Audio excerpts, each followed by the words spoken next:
use the tools. Really grew in that moment. I probably was developing massive new neural pathways because I had You've probably seen some of our videos. Almost all of them are recorded in these studios in McHenry Library. Let's take a look. The Learning Glass is a glass board that you write on. You use it like a blackboard or a whiteboard. We film you through the Learning Glass, so you're facing your students as you're writing. And no, your writing won't be backwards. We flip the image during editing. Sentient versus not, I don't know. I mean, dogs might be construed as sentient. I mean, it's maybe like human versus non-human. If you often use a whiteboard in your lectures, then the Learning Glass may be right for you.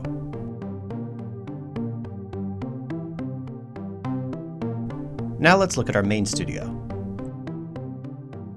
It's a large room, and the central feature is a full green screen wall, which can, with a bit of editing, be replaced by any background that complements your instruction.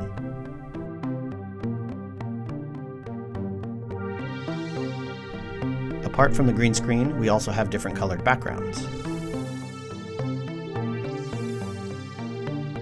And here's the biggest secret of all, the teleprompter.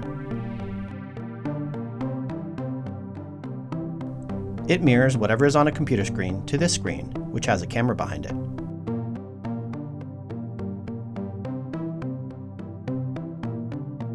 So, when reading the text or notes from it, or viewing your slides, you are actually looking directly at the camera and directly at your students. And if you're using slides, we can record you and the slides as you mark them up at the same time. The result is something like this. Finally, there are media editing suites, which are ideal for creating screen recordings or software tutorials with VoiceOver. They are equipped with a tablet that enables you to annotate text or slides and a microphone for recording crisp audio. If you prefer to do this yourself, one of our staff or student assistants will be happy to help you get started. We look forward to working with you, and we'll see you in the studio.